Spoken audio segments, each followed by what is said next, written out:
full. Tune in and watch the drama unfold.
Ladies and gentlemen, the time has finally come. Brad Treliving is finally speaking on the season that was, and we're going to go live to it in just a second when the Maple Leafs, finally go live with the stream. We'll have it live for you here with audio and all of that. But Nick, the day is finally here. We've been waiting to hear what Brad Treliving had to say about the season that just transpired. And what do you think we're going to hear today? I feel like it's not going to be too much, to be honest.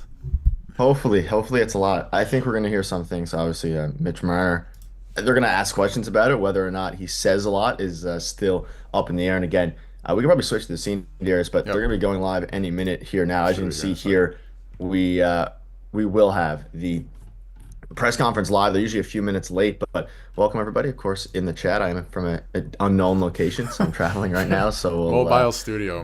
Yeah, the mobile studio. So bear with the setup, and they got it early for us this morning. A nice early stream for Brad Treliving and for us as well. But welcome in, and hopefully we're going to hear some. What's up, Eric? Hopefully we're going to hear some good things today. That's the plan. At the end of the day, though, it's going to be interesting. Could be a lot, could be a little bit, and I know some people are hoping that it's going to be a lot more than it may be. So we'll have to see. Yeah, I don't expect too much, I have to be honest. But I do hope that we get like some type of clarity on Mitch Marner. I know we're not going to, like in terms of like, oh yeah, he will or he won't resign. Like that just won't happen today. But some type of clarity in terms of like, yeah, we're talking and we're coming to a resolution one way or another. And I want to hear too, like I'm most interested about like what did you see from the rest of the team and how do you think this team's going to get better? Like because Keith Pelly talked a lot about a Stanley Cup and that's all that matters for the city of Toronto at this point, which it should, right? Like regular season success shouldn't mean anything, especially in hockey. This is not the Premier League. So, I'm excited to hear what he has to say about that too. Like, what do you see from the goaltending? The defense was pretty good this year. He built the defense. Like, how are you going to fix the offense? They don't have any scoring throughout the lineup. So I'm excited to hear about that stuff. But again, this should start. I think we're going live right now, actually. There we go. For however long it seems like it's been a long time. I'm gonna have a little bit of an opening statement, a little bit of a recap of the season, and then get into any questions that you have. I want to first off speak about Brendan. Obviously, there's been change here over the course of the last few days, and it's been a difficult few days. I think Brendan's the person that brought me in here, and I really enjoyed my time with Brendan. We had a strong working relationship that grew into a real strong friendship. Enjoyed our chats, enjoyed all the interaction that I had with him. And from my view, Brendan did a lot of good things here. He did a lot of good things with the Toronto Maple Leafs. I think he built a real solid foundation. And I want to wish him, Catherine, and his family all the very best. He's a good man. I wish him well. There'll be a next challenge for him, wherever he chooses that to be, and it's a friendship that I'll maintain moving forward. So I just wanted to mention that off the top. I just wanted to quickly kind of go through and give you a little bit of a recap from my eyes. The start at the end, and I'll get to there, but we fell short of where we wanted to be. And we fell short of where I thought we could be. Really this season started, if you look at it back to last summer, we made a change and brought in Craig, and really the thought process behind that before bringing in the coach was I felt there was a style of play that we needed to get to. It's a style of play that I feel gives you the best chance to have success. We're seeing it, we see it. We saw it last night, we're seeing it in the playoffs, we see it prevalent in our division. It's a direct style. It's a style that I think you have to become a forechecking team. I think you have to limit risk. There is always risk in this game, but trying to reduce risk, and I think that gives you the best chance to win at the most important time. So with that thought, went through the process and found what I believe was the right coach to coach this team, and I'm proud of the work that Craig and his staff did this year. There's a lot that goes into changing how you play, and I think the team did a really good job with that. The next area that we really focused on last summer was our defense. Chris Tanev, Oliver Ekman-Larsson, Yanni Hakanpää, Philip Myers, and then at the trade deadline, Brandon Carlo. I feel that we wanted to have a long defense, rangy defense, make it hard around our net, and a defending defense. You need to move pucks, and that's an area that we got to continue to improve in. And I think all those players had a positive impact. Obviously, in Yanni's case, we knew going into the summer, in talking to him, that there was risk. And, we went through that process and we took a swing and it didn't work out. But we'll always continue to look at if there's times to take swings, we're going to try to take swings. It didn't work out. But I think that defense and those guys, even in Philip Myers' case, in the role that he played for our team, did a really good job.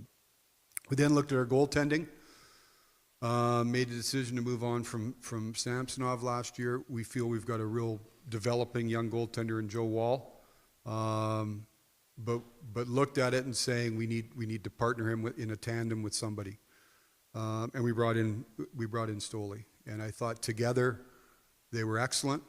And they both had their own individual times where they went on runs.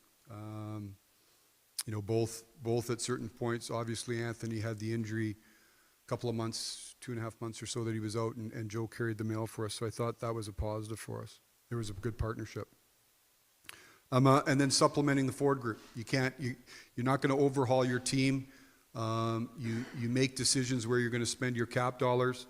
But we wanted to, again, add some players that would try to fit in the style that we wanted to play, and bringing in Max Pacioretty, Steven Lorentz, and then at the deadline, Scotty Lawton, I thought fit well into our group. There's ups and downs in a season. There's adversity in every season. As I talked about, I thought our team was real committed in terms of their work ethic, in terms of their buy-in, in terms of changing how they play. And there's lots of positives in the regular season. We overcame a lot of injuries, specifically up front, and then obviously with Anthony in the net. 108 points, the Atlantic Division regular season title, I think 4th overall, and set a record for most road wins for the franchise. Our focus isn't in regular season success, but I think it has to be recognized, and I want to recognize the players and the staff for their work in there. There's mile markers in a season when you're trying to determine where your team's at. Are you ready to win? 2 for me that kind of, stood out as we were going through the season was both in and out of the Four Nations. February was a difficult month for us travel-wise. We went out west just before the the Four Nations. Did I say Four Seasons? I meant Four Nations. The Four Nations, and then coming out of the Four Nations, we had a home game against Carolina. We're back on the road, and in both cases, going in, coming out, I liked where our team was at. And then down the stretch, 13-2-1 down the stretch, I thought we were prepared. We had prepared ourselves to go into the playoffs. The playoffs. I always look at three things in the playoffs. The most important thing in the playoffs is critical moments. And we can sit here and debate and we'll arm wrestle over different where you think critical moments are in series, but I think it's starting of series. It's tough to chase a series. So the start of a series, critical games within a series, and then closing out games or closing out series, finishing games. Round one, we played a real good team in Ottawa. That's a good team. I don't think they got enough credit. They've been building for a while. They've done a really good job there. It was a very good opponent. We had a good start in that series. 1-2 at home, tight game in game 3, win an overtime game.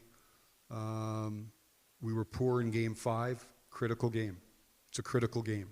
We were poor in game 5. Give our guys a lot of credit in game 6, winning a tight game on the road to close out a series in another critical game. So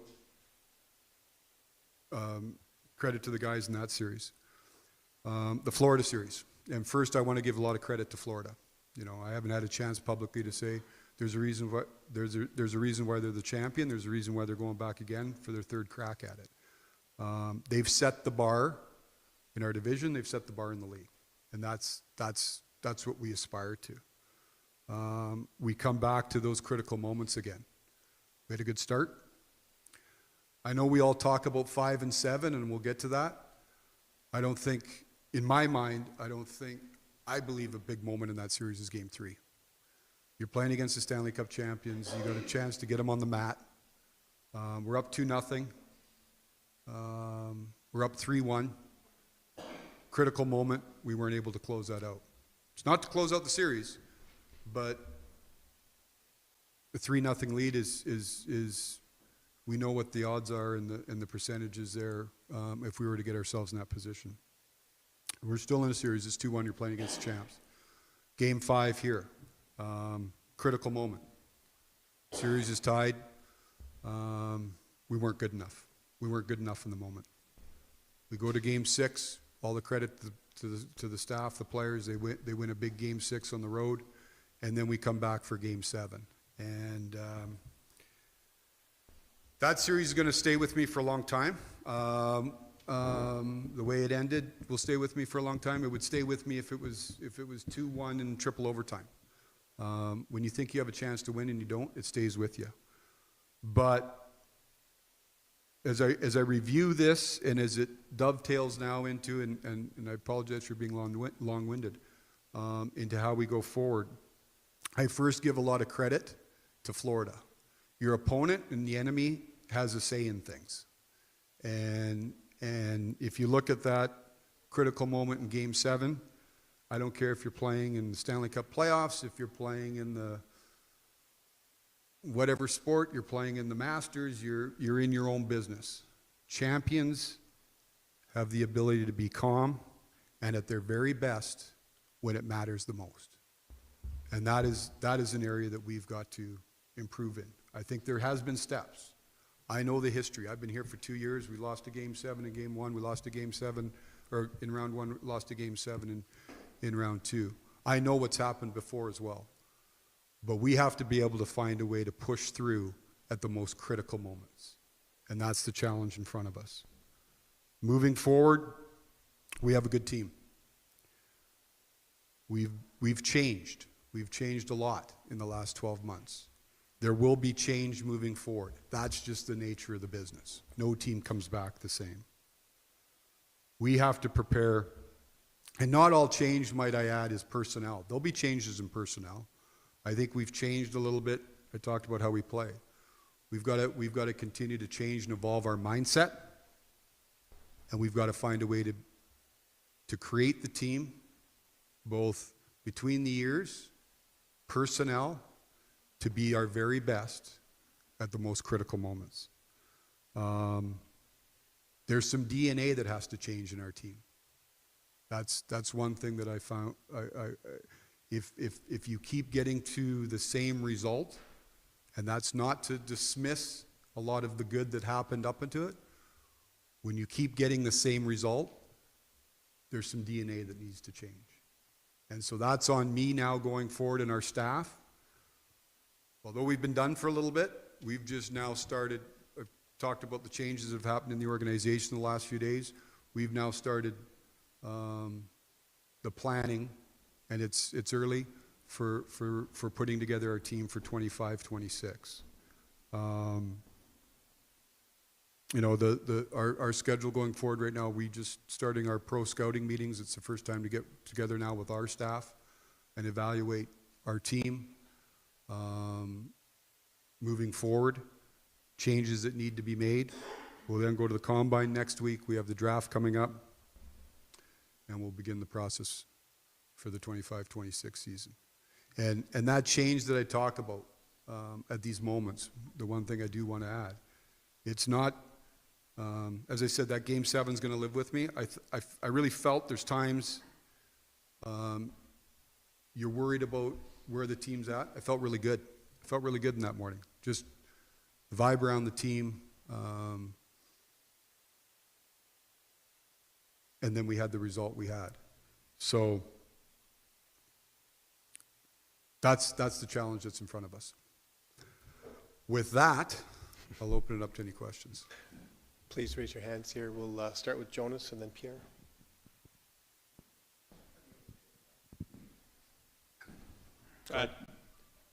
Here. Jonas, sorry. What does it mean to change the DNA of the group, and how do you do that? It's a good question, Jonas. To me,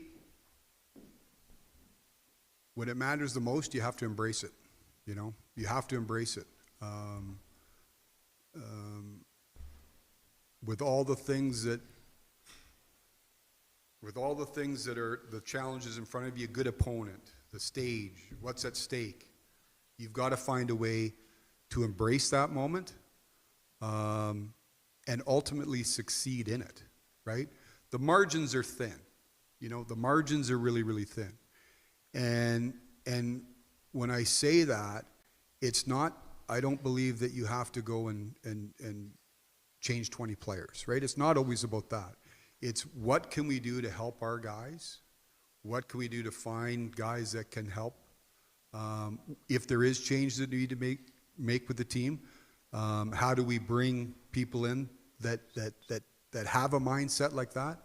But it's those big moments of really embracing it, but finding a way, whatever that way is, to get through it and have success. And you know, let's be honest, we've gotten to that point, and I know we clumped the whole group together for the last number of years. There's been a lot of change, right? Like this team this year had a lot of change from last year, but we've got to, when you run up against that wall, and it happens time and time again, that leaves some scars. So there's experience that you get from that, and the more times you go through things, but ultimately sometimes you may have to change something. And those are the things that we have to continue to look at. And I don't have the answers today, and it's not for me to be cute with you guys or deflect. We're in that process right now of asking these questions of ourselves, right? How do we get there? We're in an emotional business. Our fans are emotional. I'm emotional. Nobody wears it harder than me. That's what makes this place so great. But you have to step back. You have to exhale. And then you have to make calculated decisions based upon the best information you have. I don't know if that answered the question, but it seemed like I talked for a long time. Next question, Pierre. Brad, when we heard from Keith Pelly last Friday, he said he was looking forward to having dinner with you, I think, on Sunday and digging in on some meetings with you. Your day-to-day work life now has changed. Brendan gone. What did you hope to hear in those meetings with Keith, and what can you share with us about what this means now for you? Yeah. Well, big picture, Pierre, not a whole lot changes for me, right? My job responsibilities remain with what my job responsibility is, in charge of the hockey team, right? Obviously, without Brendan there, I will be working closer with Keith, as we talked about. Had a relationship with Keith, but didn't, Keith and I we're starting that now. We didn't spend a whole lot of time together. So like any relationship, we're going to find our cadence. Keith's made it very clear, your job is to go out and do the things that you see fit with your staff to get the team where we want it to go. So ultimately, we're going to work through that a little bit. There's probably going to be a little bit of tweaks in terms of how things operate a little bit. But by and large, what I'm responsible for and where my energies are directed aren't going to change a whole lot, and that's building the hockey team. Terry? Hey, Brad. Hey, Terry. How are you? Good. You? Good. So, Mitch Marner has been a large part of this team's DNA in the regular season and what it's been able to do, obviously. A large part of the team's DNA in the playoffs in the past several years that hasn't been able to get past that next step, like you say. Can he be a part of this going forward then? Do you want to re-sign Mitch? What are your thoughts on him and his possible future with the team? Well, I'm shocked we got to question 3 before we got it, so thank you, Terry. And again, this isn't a deflection. I think Mitch is a tremendous player. I think we've talked throughout the year. You've heard me speak it. I think he's a star. We're in that process right now. I had a meeting with all the players individually. We do our exit meetings. Mitch and I had a discussion. It's emotional right now, right? And so my discussion with Mitch is, let's all take a step back. Let's take a deep breath. I got to decompress a little bit. We probably got delayed. That's not the word. With Brendan's situation, that was a bit of a curveball that it took a couple days here to kind of get through. So we're going to meet as a staff. I'm going to be in touch with Mitch's representative and all of our players' representative, and determine what's best. Right now, Mitch has a say in this as well. Right. So this isn't the world according to Brad. I think he's a great player. He's been a great player here. We'll have to see. We'll have to see how this all works. Can I think Mitch can succeed? Yes, I do. But as I said before, we've all got to kind of take a step back and look at, we can't be rigid in our thought process of saying we can only do something one way. And like I said, he's got a say in the process. So again, another wordy answer to say we'll see. And same thing with John, and really all of our UFAs, right? Really good players. I'm a huge John Tavares fan. Had a really good discussion with him. We gotta take a step back, meet with our group. How do we best move forward? What are the costs? What is all those things that go into a contract and everything else, and how does it fit within the puzzle? So we'll see how that happens over the course of the next couple of weeks. Luke? Austin Matthews says he'll be 100% for training camp. If his injury occurred in last training camp and a few months of treatment and recovery could get him right, why wasn't he given that time in season so he would be 100% for playoffs? Now, Luke, you would get mad at me when we always said day to day, and it became more than day to day, right? He's, and I think Austin spoke to you guys, right, and talked about it. First thing I would say with injuries, I'm not a big believer in just going down the list. I do think it's personal for each guy. Some guys, that's just their personal. We have guys playing through things as everybody does. In Austin's case, he injured himself in camp. Now again, we're never going to put a player in a position where it's going to make it worse. He worked through it. Now that's not a case of us saying, Austin, get out there and make it worse. He got time. When we said it was day to day, really believe that. Now, is that 2 days? We'll see how it feels on the third day. in a couple of cases, it progressed. He was able to play through it. You know, when he came back and started playing from times off, it was better. There'd be times it would flare up. He was able to play with it.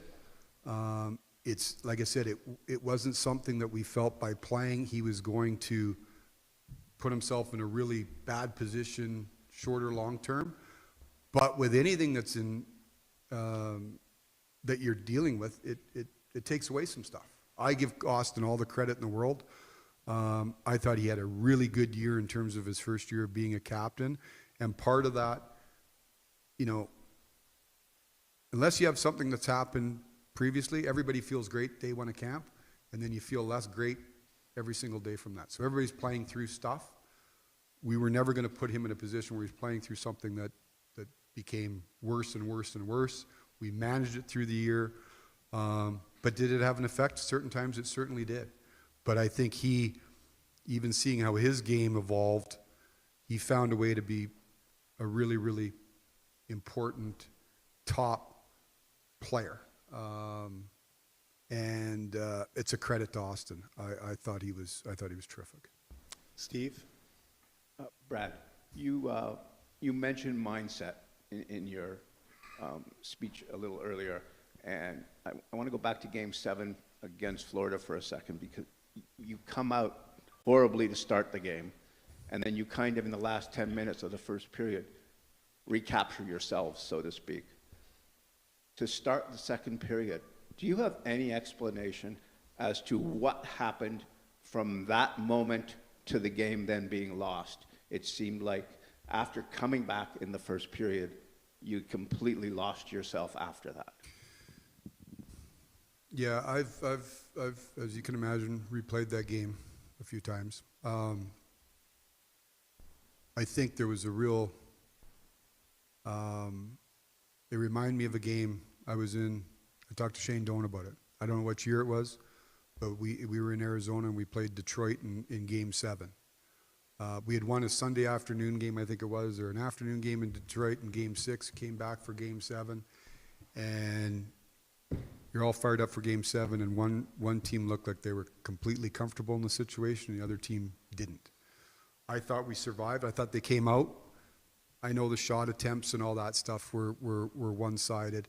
I didn't think we gave up a lot of grade A stuff. We found our footing, killed a penalty right at the end of the first period. Well, even before that, I thought from the 10-minute mark on, we were carrying play. We had some grade A chances. We had some breakaways. I thought the turning point there, Steve, was, and this is where I come back to it, was the first goal. I thought when the first goal happened, we almost looked like a team that it was 4-0, right? It's being able to find your footing. It's being able to know, as we talk about all the time, it's like within a series, you park it and you move on to the next one. There was a tension. There was a, and I'll never question the want, the care. These guys want it. They want to be successful. They want to get to where we all want to get to. But at that point, it looked like a team that was more comfortable. One team looked more comfortable than the other in the situation. And there's more things that we can talk about, in the nuances of the game, and in terms of our team structure, in terms of position, all that sort of stuff. But from the 10,000-foot view, when it became 1-0, I felt there was a real tightness of our team. There was a real tightness in the moment. And like I said, champions are the calmest at the most critical time. And that's an area that we've got to get through. Dave McCarthy? Hey, Brad. You talked about the ability to perform in critical areas of the series. When you look at Matt Nyes' play this year, how would you evaluate his ability to perform in those crucial points in series? And as it relates to his contract, what is the hope that you'll be able to resolve it prior to July 1st? second part first, Dave. Hopefully I say this all the time. I'd like to get it done as soon as possible. Usually term and money are the only two issues that come into play on contract negotiations. So listen, I thought Matthew had a tremendous year, right? We're sort of seeing him evolve in front of our eyes. I thought he took a step from being, and it's a big step for a young player to become a really important player, right? Like you can be a good player and have a role. He became a really important player. You know, Matthew had an injury in game 6, got hurt in game 6. Was it game 6? Game 6 in Florida, muscled through it. That wasn't 100% Matthew Nyes in game 7, right? Like he was muscling through it. But I thought he was I thought he was really good for a guy who hasn't been through that. This is his second full year. You know, I thought he was really good. I look at, you know, he was an impactful player. You know, I think of the breakaway in game 4, I think it was, they're shorthanded, right? So Matthew's a big part of the future moving forward. Chris Johnson. Hey, Brad. Down front. Chris. Mitch has had several chances this year to say he wants to stay in Toronto and has yet to do so, including last week. I'm just wondering if that doesn't change and he walks out the door, how do you ensure that this team doesn't take a step back without him? Good question, right? It's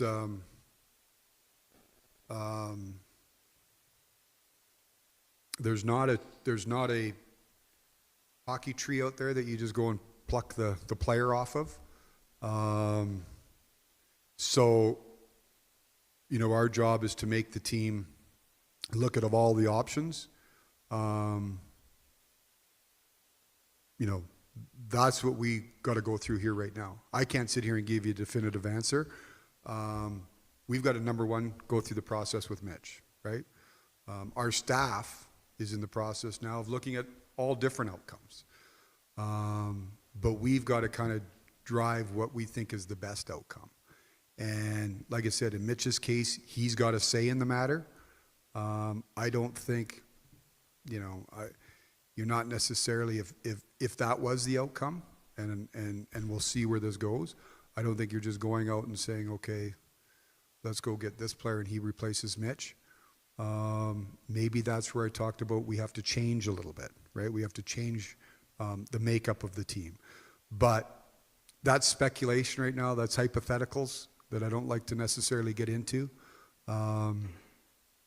So we'll see is the answer. And again, it's not trying to be elusive as much as you have to try to prepare for every potential outcome. And it, you know, I said all thing, and it may take some time. You know, it may take some time to figure out the best way that we move forward. But that's what we're in the process of doing right now. David Halter. Hey, Brad. David, how are you? Good, how are you? With Brendan no longer part of the structure here, I'm wondering for you, you've been in the job 2 years now. Are things more streamlined for you? How do you envision things might look front-facing different in this position now? In terms of, sorry. In terms of just like getting any trades clear or anything like that, or just Oh. how you do your job on a daily basis? Yeah, not a lot different, David. Obviously, you know, the bricks and mortars of the business, you know, of going out and evaluating players and evaluating staff and building your team, and those things don't change, right? There's a different reporting structure where I would report to Brendan. I will now report to Keith, so that's different. And like I said, Keith and I have had some discussions, some good discussions over the last couple of days. I do apologize. Part of this delay was on me. I had a daughter that was graduating that was important to get back for. So that cost us a couple days. So that part is a little bit different. But again, a lot of what I do isn't necessarily going to change. You know, it's what 31 other managers do, right? You're in charge of the team and all the facets and the things that operate around the team, and that's what I'll continue to do. Matt Larkin, top row. Hey, Brad. Over here. How you doing? Good. As you said earlier, you know, this team obviously did get much harder to play against on defense, much bigger. At the end of the second round, led the league in blocks as a team. But if you spin that differently, you're blocking a lot of shots because you don't have the puck. And this team was outchanced in every single game it played in the playoffs. If you look at that D-core, I know everyone is re-signed. I think I count up to 7 NHL caliber defensemen signed through next year and beyond. But given the trouble clearing the zone and the tendency to get hemmed in a lot during the postseason, do you anticipate any possible changes personnel to that D-core? Well, two things I'd say, Matt, is you're not wrong. I would say to that is, in terms of changes with we don't know, right? Like we don't know. It's too early. You know, Craig and I are talking a lot now about there's some tweaks that we can make too, right? Like I think in today's game, again, I like the length of our defense. I like the makeup of our defense, but you still got to be able to get up and down the ice, right? You know, I think there's things that we can do in terms of closing quicker and taking away space, and part of how we played will lend itself to, you know, will lend itself to you're giving up some volume.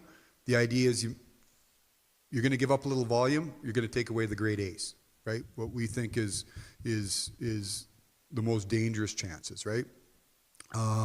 Now, that's part of what we'll do this summer is we'll sit and talk about it. Still think in today's game you need your D to be active, right? We need to get more offense from our defense. Now, not just goals, but creating, right? So part of that, and I think there's some of the guys that are able, it's not necessarily going out and turning guys into 20 goal scorers, but we can maybe get some more volume the other way. But in terms of personnel, we'll see. You know, I like the D-core, but we can't be rigid, right? We fell short. We have to continue to look at ways we can get better. We're going to do 3 more questions. Mark Masters, Sean Leathong, and Josh Cloak. Brad, last week, Keith Pell mentioned he felt the culture had changed quite a bit under Craig Berube. How would you describe the change you saw in the team's culture this season, and how much more room for growth do you feel there is there? No, culture is you know, we hear that a lot, right? Culture. To me, it's habits, right? What is culture? Culture is what you do every day, right? What you value, right? That I can tell you, coming in here, I think that to me had never been an issue necessarily. I think there has been some changes, and when I say never been an issue, this is a group I've never felt they didn't give you an honest day's work. They weren't committed to their craft. I mean, we've got guys our guys are very committed to preparing, doing things the right way. I think Craig has got a real good way about him. I mean, it's a very workmanlike atmosphere. A lot of you are at practice most days. They work, and I think he's really done a really good job of building team. I mean, that's what we're trying to do here. It is about the team, regardless of you know, we've got some really good players. It's about team success, and I know our guys are bought into that. They want to have it. They're committed to it. We got to find a way for us to push over the top. Sean. Right over here. To go back to contract talks, you've spoken in support of John Tavares, Mitch Marner. Can you say for certain both players will be offered contracts before July 1st? No, as I said before, we're going through that process right now. Last question, Josh Cole. Brad, you've got the, over here, Brad. Oh, there you are. How are you? We've got the draft next month. What have you learned about the way Mark Leach operates ahead of the draft, and how is he kind of different from his predecessor, Wes Clark? Mark's a really experienced guy. I've really enjoyed the year. Now, sometimes I have to give myself a wide berth around Mark because, you know, we'll meet, he'll leave, and then I'll trade one of his draft picks. So that makes him really excited. Very detailed. Very. I don't know if it changes a whole lot, to be honest with you, Josh. Like very. The area scouts. There's a lot of responsibility placed on them. Mark is very, Mark's very knowledgeable going into, you know, the top level that you get into the top 90. Mark is very knows those players real well, right? And really includes and pushes the area scouts for their involvement and gives them a lot of responsibility as the draft moves on. But I've really enjoyed my time with Leachy. And you look back, you know, he's got a hell of a draft record. And I joke about the pick there, but he puts value on every pick, you know. And I know that sounds like, you know, everybody should, but whether it's a pick in the 4th or a pick in the 7th, or you got whatever you've got, his feeling is there's players to be found at every round, and his history has shown that. Thank you, Brad. Thank you, everybody. Brad will be available for brief scrums off to the side. It's a little tight, I apologize, but thanks, everybody, for coming today. Appreciate it. Thanks, everyone. All right, so lots to break down there. We'll get into it now for a little bit here, but Nick, I'm going to bring you back in here. Yes, sir, I'm back. Long-winded by him. Yes, that actually went longer than I thought it was going to, which is a good thing, I guess. But lots to get to. I want to throw it to you first because I have a lot to say on that. But what did you hear there? Because I feel like we got a little bit more than even I was expecting, but obviously not much in terms of the obvious questions. Like, he's not going to say, yes, I will re-sign Mitch Marner. Like, he was never going to say that today. But what did you hear there, and how do you feel about that? Yeah, there's a lot to go. First of all, thank you everybody in the chat. There's like 1,000 of you in here, so hit the like button. And if you're new, hit the subscribe button as well. We go, you know, daily videos. But there was a lot. It was a long press conference. I would say the biggest thing, and you're probably going to dive into it anyways yourself as well, is I mean, there's a bunch of it. I feel like changes are absolutely coming. That's the thing, what I got from that. And I also think when he's talking about the culture change, and there's a word he used, I can't remember what it was. Mitch Marner, I don't think is going to be returning. Now, maybe that's me reading between the lines too much, but it seems like he's sick of the same old. So I think, did we learn anything direct? No. But I think I'm pretty confident in saying that there's going to be a very different team. And I think one of the core 4 is going to be gone, and I would assume it's going to be Mitch Marner. But yeah, he gave some insight into the culture and just the shift in kind of the team's abilities here. And I think I'm happy with what he said in the sense of, I'm pretty sure Mitch Marner is going to be gone here. Yeah, there's a couple things. Okay, like reading between the lines, we'll get into it and we'll break it down. We're going to have a video right after this too, by the way, so stay tuned for that. But, and again, thank you to over 1,000 of you here in the stream here. But reading between the lines, I don't think Mitch Marner is returning, and I think they're going to try and trade Morgan Riley. That question about the defense, what he was saying specifically about the defense, I think he was talking about Morgan Riley, and he likes the current makeup of. I like the current makeup of the defense core too, but I think he was actually talking about Morgan Riley there in some of what he was saying. So I thought that was interesting. But to go back to the beginning, like, I have to say, I understand why a lot of people don't like Brad Treliving and everything that happened in Calgary, which I don't even think was his fault, and he left for a reason because the owner was making him do all those things. And obviously, I think he did what he could when Matthew Tkachuk said he wasn't going to return, so there is that. But I have to say, the reason that so many people like Paul Maurice and other coaches, personalities, GMs around the league is because they're personable and they're very transparent. And for the first time in maybe my lifetime, I feel like a Leafs GM is being very transparent. And I can actually, like, hear what he's saying. I know not everyone sees the game the same way, but I feel like I see the game the same way as Brad Treliving. So I feel like I agree with him. I know not everyone will, and I see that in the chat, and I appreciate that. But everything that he's saying, I'm kind of on board with. I love what he's talking about, and he's just super transparent. And he was talking about Game 3 was a big moment. We talked about that. You could have closed that out, and you would have been up 3-0. You could have lost 2 games in a row and still had 2 chances to close that out, right? They lost that game. Game 5 was...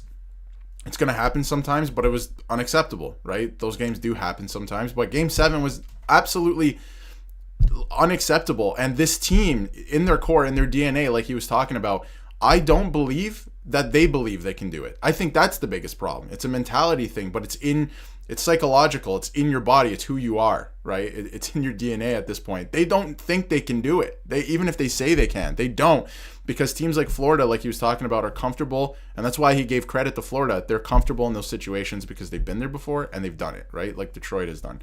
And the Toronto Maple Leafs, the current makeup of the team, they do not believe that they can do it. And that's kind of what Craig Berube was talking about as well. So I liked a lot of what Brad Treliving said today. I do, like you said, think a lot of change is coming, but how much change is coming, I think, is the actual question. And what do they do when Mitch Marner is gone? Because I just don't think he's coming back. I don't think he's re-signing, and I think they got to start looking at who do we bring in to not replace him, but fill out the rest of the team. It's not about replacing Mitch Marner anymore. How do you make this team better? So we'll see. But there was a lot there. Yeah. But that was the word of the day, DNA. DNA. I think that's basically his way of saying, Mitch Marner, yeah, Austin Matthews, Wayne Nylander, obviously they've been together forever. And he also acknowledged the fact that they were losing before his time, of course, which is important. So I'm pretty confident change is going to be made. And yeah, the body language screams, especially Mitch Marner being let go, I think. And I think he also talked about how he had a talk with Mitch Marner and that things were emotional, which I would assume means maybe Mitch Marner didn't want to return. And that's kind of what he was saying in there. So he said, okay, let's take a step back and evaluate from there. Nothing he said even remotely screams that Mitch Marner wants to stay. Nothing he said to the press conference, in his press conference, or I guess in the media scrum, that he wants to stay. So it reports 99% gone, all these different things. I think it's nothing he said there completely changed my mind either way. But if he would have said even something as small as we've had productive conversations, he likes Toronto, not even anything close to that, which is what we've heard in the years past. Yeah, he doesn't want to stay. Everything I've gathered now, I wanted to hear what Brad Treliving had to say, and the body language and what everyone's saying, including what Mitch Marner said after the season ended, his exit interview. He's not coming back. He doesn't want to be here. He wants the most money available, and that's what it is. And the Leafs can't offer him that, and they shouldn't offer him that, because you can't win with that player, because he can't win. He doesn't think he can win, even if he says he does. And I think that's what Brad Treliving was talking about today. Not specifically with him. I think it's the whole group. Like, it falls on Austin Matthews too, right? Like, none of these guys get a pass. Nylander had a terrible Game 7 as well. I don't think they believe they can do it. So they have to, and I like what Brad said too, because I've been talking about this on the channel for a long time. The reason Dubas this is not the only reason, but a reason Dubas never succeeded is because he filled out the lineup with perennial, I don't want to say losers, but like guys who've went far but never did it, and always failed in disastrous fashion as well. And I love Wayne Simmons. I think Joe Thornton's a great player. Patrick Marleau, all these guys are legends. They never won. They never won, and they filled the lineup with them, and they said they were veterans and all that. What Brad Treliving did last year coming into this year, he added 3 Stanley Cup champions from last year's team on the Florida Panthers, and I think he's going to try and do more of that, where he's going to add guys to the lineup who've been there and done that and have the mentality where we're going to go out and win. So a lot of people are saying that Brad said nothing today. What I picked up is that there is definitely change coming, and they're going to try and fill out the rest of the lineup with guys who have a different mindset, that are going to go out there and win hockey games and know how to close out hockey games. So I think that's exciting, honestly, if you're a Leafs fan. And reading between the lines, like, I think they're going to, I'm not saying they're going to trade Morgan Riley, but they're going to try some stuff, I think, this summer. So we'll see what happens. Yep. But yeah, I thought that was productive, and I thought he was very transparent for what he could talk about. I think there were surprising comments in there, a lot more. I'm actually a little bit shocked that he even said as much as he did. Usually they say less than that. So a lot we can break down and, go through, which we will do in a video in the next little bit. We will, absolutely. But yeah, should be interesting to get into. And I think like this is just a reaction too. Like we're gonna break it down in a video, and probably we're gonna look at some more quotes and what people are saying out there. But that should be fun to take a look at. But you're never gonna he was never gonna tell you what Austin Matthews' injury was, right? Like I don't know what people were expecting. Like Mitch Marner, I like what he said about that last question. It was actually pretty good. I forget who asked it, but about the scouting. And the draft coming up. I'm actually excited because I feel like before the Leafs, Wes Clark, I think he's good at his job, but I think there was a sense of like we're gonna go way off the board all the time and make everyone look dumb, right? That's just kind of what I got from it. But now, with this guy, forget his name again, Leach, last name. He came in from Dallas. He has a great track record, and I feel like he's gonna, the Leafs need to restock the cupboard a little bit, that's for sure. Yep. So we'll see what he ends up doing. But gonna be exciting. Also, quick note, you mentioned the video thing. When we do have this video out in, I would say 20 minutes or so, whenever it goes live, everyone who's in here now, the 1,000-ish of you, go to the video that's dropping in 20 minutes or so and say that you're from the stream. We do this after every stream, and we're gonna be reading every comment. So go in and say that you're from the stream, and we'll have a look at it. Yeah, definitely. But I think we'll wrap it up here. We'll one last thing I wanted to mention too before we wrap up this stream, we're gonna try and go live because again, we've been going live like every press conference. There's no more press conferences until the draft, I guess, at this point. We're gonna try and go live at least once a week to keep up with you guys and what's going on with the Leafs and stuff like that.